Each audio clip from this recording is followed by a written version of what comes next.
There are a couple of other ways of doing Monte Carlo integration. One of them is called the Monte Carlo mean value method.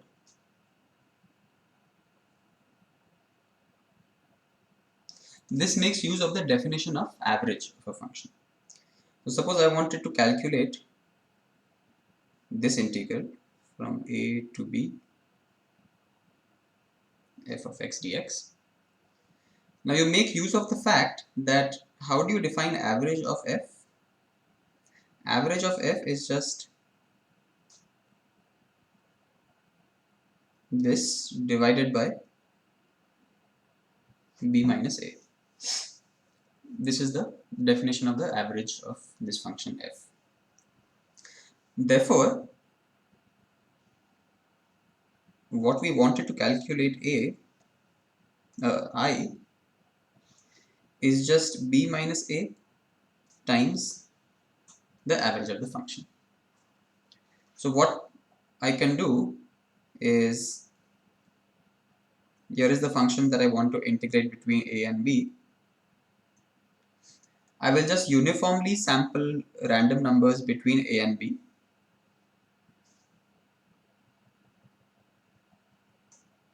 And at each of these points, I will evaluate what is the value of the function. And I will take the average of all of those values in the normal way that we usually do. So from this, I can find out what is the average of f. From this, if I multiply this by b minus a, that will give me a reasonably good approximation of the function that I want to integrate. So this is one very simple way of calculating the integral of a function. Now,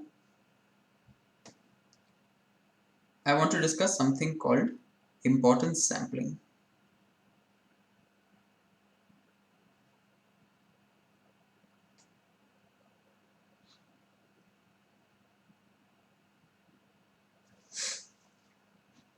Suppose I have a function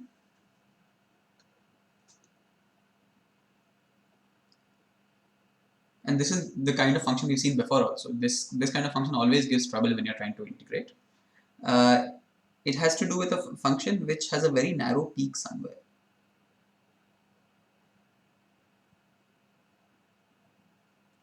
So already we encountered when we were talking about trapezoidal-Simpson, we saw that a function like this is always going to be difficult to deal with, because if your step size is too large, then you won't even know that you have missed this feature, because you will only be evaluating the function here, here, here, here, here, and you will miss the main feature of this function anyway. So you will get a highly inaccurate answer. So, and the same thing can occur also with Monte Carlo integration, because what you're doing now is, instead of sampling the function at some specific points, you are randomly throwing points inside this square, inside this box. But as you can see, most of these points, because they are uniformly distributed, most of them are going to fall outside this function or over this function. Very few of them are going to fall under this curve. So that gives rise to a large uncertainty or a large possible error in evaluating this integral. So how do you deal with that? So the way to do it is to not use a uniformly distributed random number set. So you don't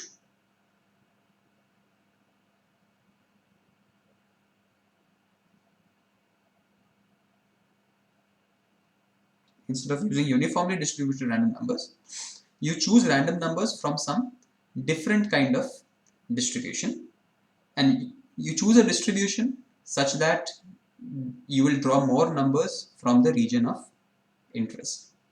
So use a different distribution.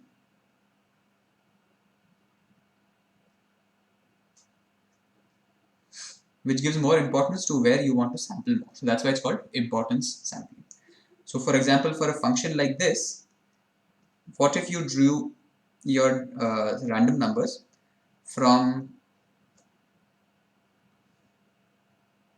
from a Gaussian distribution which looked something like this.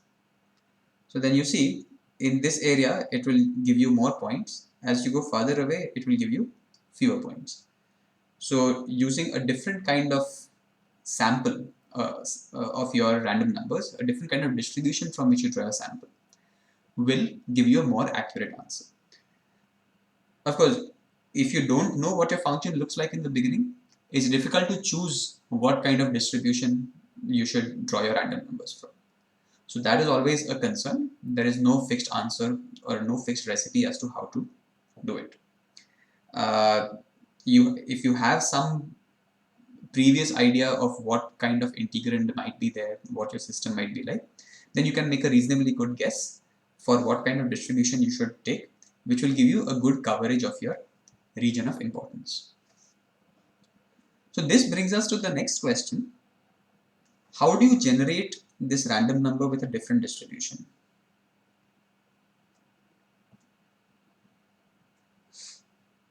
So far we have been only talking about random numbers with a uniform distribution.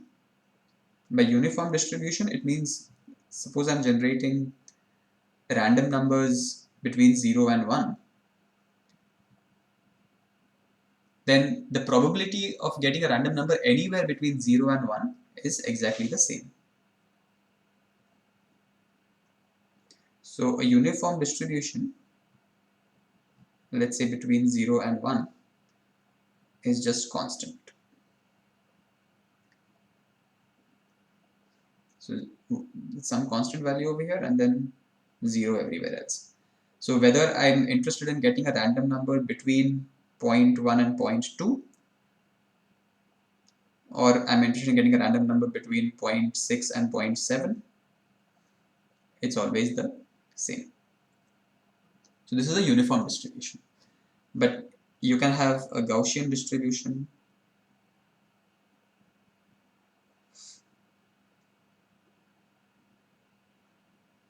so that the probability of getting a random number between this point will be more than getting random numbers between these points.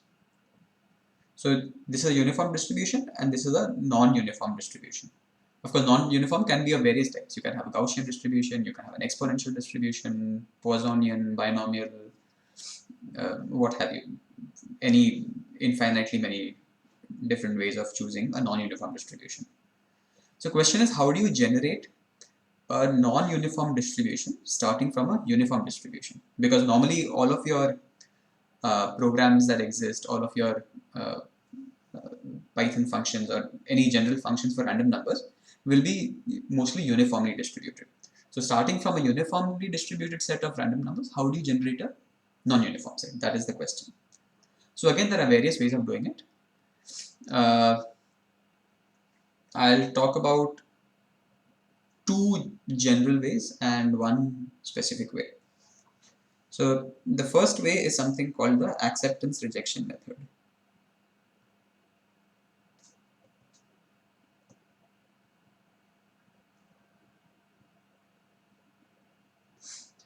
In this method, what happens? Suppose I'm interested in generating an exponential distribution.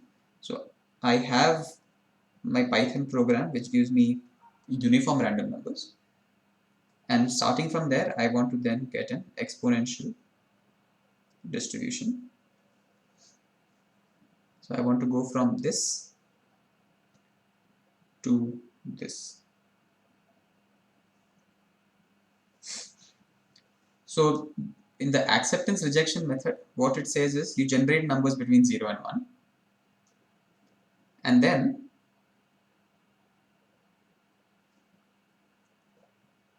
so suppose for simplicity I'm saying exponential also I'm generating between 0 and 1 only, just for simplicity.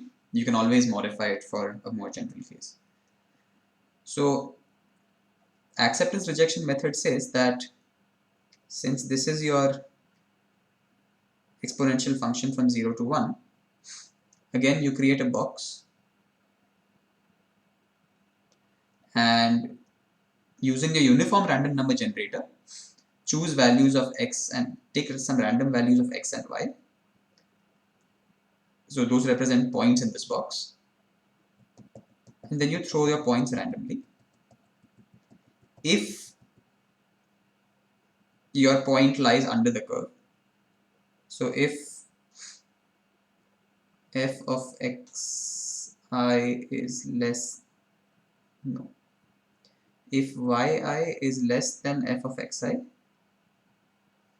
then you keep xi, otherwise throw it away. And then all of these xi's will have an exponential distribution. Because you have only chosen those values of xi for which yi fell under the curve, you are disproportionately taking a larger number of xi values over here, and you're taking a fewer number of yi values over here. So this will automatically give you an exponential distribution. You can do that with any function. Suppose you are interested in getting a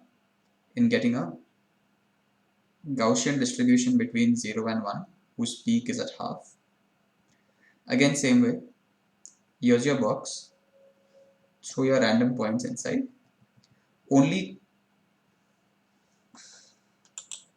You only keep those points for which you only keep those values of xi for which yi is less than f of xi. And by doing that, you will have taken a disproportionately larger number of points in the middle and fewer points on the sides. So that will automatically give you your Gaussianly distributed xi values. So this is the acceptance rejection method for getting any distribution from a uniform distribution. Problem with this method is it can be quite wasteful because you are generating a large number of uniform random numbers, but you're throwing away a lot of them. So anything that lies over here, all of these random numbers are going to get rejected. All the random numbers that you're generating over here are going to get rejected. So it's wasteful. You have to generate a large number of uniformly distributed points in order to get a substantial sample of your non-uniformly distributed random numbers. The other way of using it, of generating random numbers, is to use the fact that f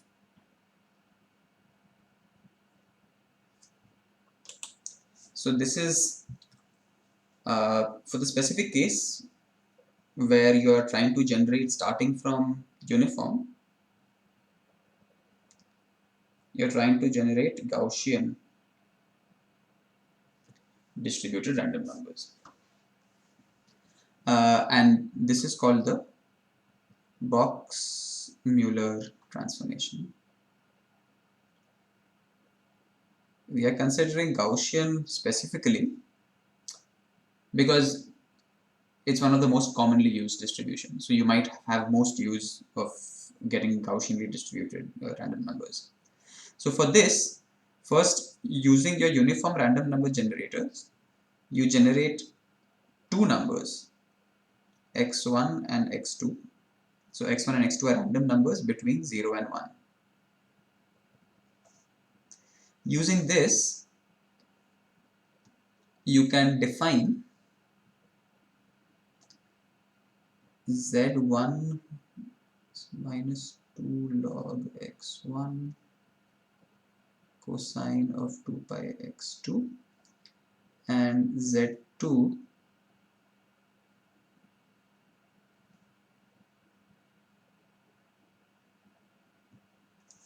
sine of 2 pi x2. And then it turns out that just by doing this transformation, z1 and z2 are going to be random numbers with a Gaussian distribution. So you generate large numbers of x1, x2 which are uniform, and based on them you generate these z1, z2s, and these will have a Gaussian distribution.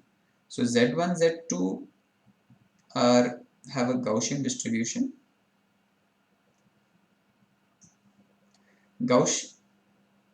Have you ever, fine, we'll write it down over here.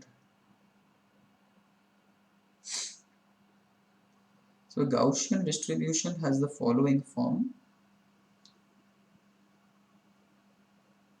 there's some normalizing factor over here which I don't care about, but it goes as e to the power minus x minus mu whole square divided by 2 sigma square, where this mu is the mean and this sigma is the standard deviation. So by using this Box-Miller transformation, we have generated a Gaussian distribution with mean equal to 0 and standard deviation equal to 1.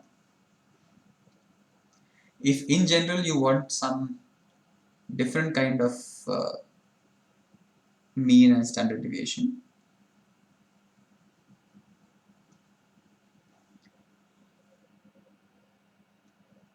so if you want to generate a mean of mu and a standard deviation of sigma, mu and sigma could be any numbers, any real numbers, then you just define, so once you've generated z1 and z2, then you can define y1 as z1 sigma plus mu, y2 as z2 sigma plus mu. Then these are Gaussian with mean of mu and a standard deviation of sigma. So here's how you might want to generate a Gaussian distribution with any mean and standard deviation of your choice. Alright, so the next thing that we start to discuss is maximization and minimization.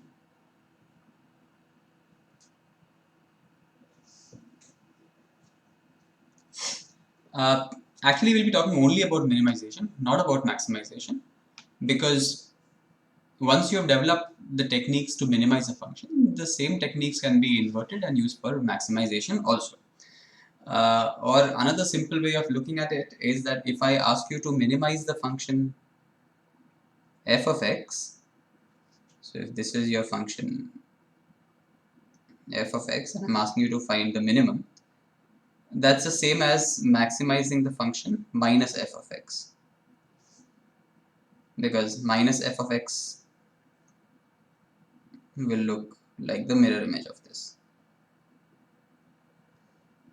So this is the maximum. So in general, to find the maximum of a function is just to find the minimum of its negative function. So essentially same thing. We'll just discuss minimization, and then if you need to maximize at some point, you can always find out a way to do it. But why minimization specifically? There are lots of places where minimization plays an important role. For example, in physical and chemical systems, we know that a system always tends to go to the lowest energy state.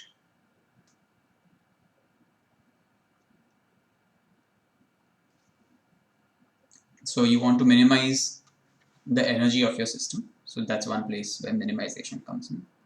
If you're looking at some real world problems dealing with economics, resources, then often you come across problems of optimization. So what is the correct combination of parameters which will optimize a certain situation? Like maybe you want to reduce the cost of something, or you want to use the least amount of resources, then optimization or minimization is a technique that you would want to use. In the last lecture, we were discussing in the context of linear regression, least squares fit, and hypothesis testing, that you want to minimize the chi-square. Now in the last class, we minimized the chi-square by hand. We took derivative, then set that derivative equal to 0, and we solved those equations simultaneously. But in general, you can also do that same procedure numerically. So you can minimize your chi-square in the space of M and C. Remember, we were trying to find the best fit line. So then you want to minimize chi-square with respect to these parameters. That also you can do numerically. So these are some of the places where you would want to use the process of minimization. Now mathematically in calculus, what does minimization or in general extremization mean? So if you have some function f of x and you want to find its extremum points, the way to do it is you set the derivative of f to be equal to 0. And then you check the condition on x. The value of x which satisfies this equation is going to have an extremum. But an extremum could be anything. It could be maximum, minimum, or something else altogether. So for that, you need to check the second derivative. So if the second derivative is positive, then we say that this has a minimum. If the second derivative is negative, then we say that it has a maximum. And if the second derivative is equal to 0, then you cannot really draw any conclusion. So for example, you might have a function where something like this. So at this point, you can see that the derivative is 0, but this is not a maximum as well a minimum either. So you can have all kinds of such cases. As long as the second derivative is 0, then you cannot make any comment about whether this is a maximum or a minimum at all. Anyway, we will not talk about those specific pathogenic cases.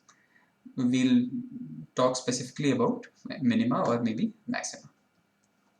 So the easiest, most straightforward way to find out the minimum of a function is what is called the golden ratio method or the golden ratio search. What happens in this? Suppose I have some function, it looks like this. I want to find its minimum. I want to find where the minimum lies. Now what you need to do is you need to first have 3 starting points. In Newton-Raphson we needed 1 starting point. In secant method and in bisection method we needed 2 starting points. In the golden ratio search for finding the minimum you need 3 starting points. Let's call them x1, x2, x3. So x1, x2, x3.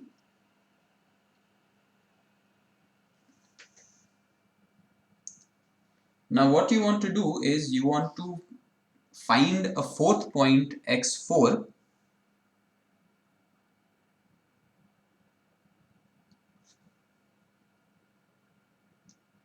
and then you will say that if the function at, so this is my f of x. So if f of x4 is greater than f of x3, then minimum must lie between x1, x3, x4. But if f of x4 is less than f of x3, then the minimum must lie between x3, x4, x2. Is that obvious from the figure? See, okay, let's simplify it a bit. We don't know what the function is. If we knew the function, finding the minimum would be easy. So I don't know exactly where the minimum lies. All I know is that at x1 this is the value of the function, at x2 this is the value of the function, at x3 this is the value of the function. Now I'm choosing some x4. Now if the value of the function x4 is greater than the value of the function at x3, so if it lies somewhere over here, then the minimum has to lie somewhere in this stretch. Like it might be something like this or like this. But the minimum will not lie after it will not lie in x3, x4, x2. It will not lie over here. On the other hand, if the value of the function is actually somewhere down here, if it is less than f of x3, now you can say that the function, the minimum is going to lie somewhere in this stretch. Like the function might be something like this or something like this. But it won't have a minimum on this side. So that is what we mean when we say that minimum must lie in x1, x3, x4 range or x3, x4, x2 range. So suppose, let me draw the function again.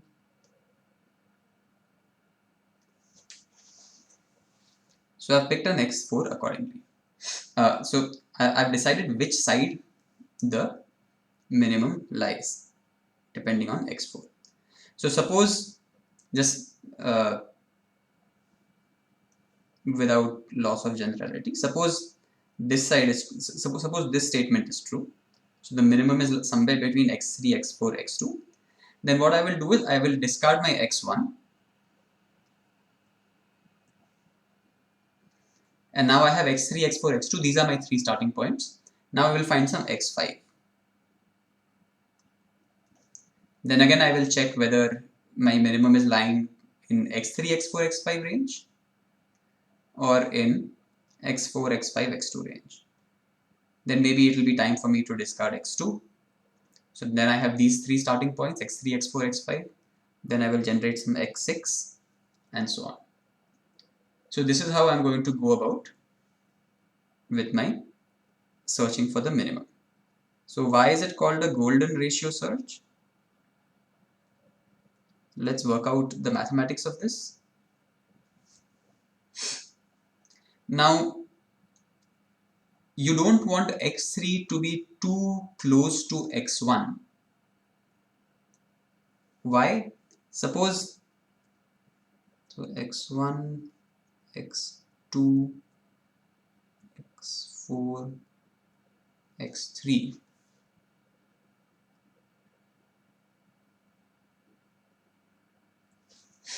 If x3 was too close to x1, then there is a risk. Suppose in this step, suppose x1 gets rejected. So then you have to deal with x3, x4 and x2. Then your range becomes too large. I mean, by taking this extra step, you didn't really improve your accuracy much. You still have a pretty big range to work with. So that's why you don't want x3 to be too close to x1.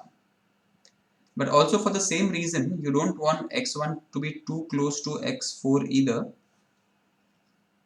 because then in the next step, suppose x2 gets rejected and now you're dealing with x1, x3, x4, then again you have a very large range over here to work with. So you don't want x3, and so x3 should neither be too close to x1 nor should it be too close to x4. You need to come up with some compromise situation. So the compromise that is worked out is saying that x1 and x3, the spacing should be exactly the same spacing between x4 and x2. That's one condition. So x3 minus x1 should be same as x2 minus x4. And the second condition is that the ratio of the points should always be the same. So x2 minus x1 divided by x4 minus x1. So this is the largest possible divided by x4 minus x1. In the next step, this should be the same as x4 minus x1 divided by x3 minus x1. Right? And let's call this ratio as z. But if you look at this part of it, x2 minus x1 is just x4 minus x1 plus x2 minus x4 divided by x4 minus x1. So this is 1 plus x2 minus x4 divided by x4 minus x1. But x2 minus x4 is just x3 minus x1 from equation 1.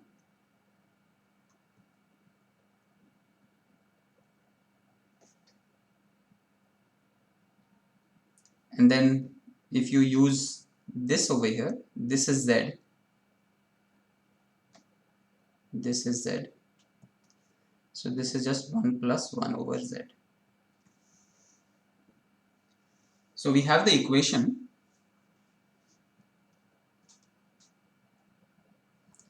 Z equals 1 plus 1 over Z, or if you write it differently, Z square minus Z minus 1 equal to 0.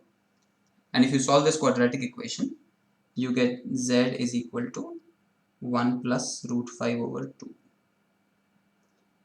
which has a value of around 1.618 something something.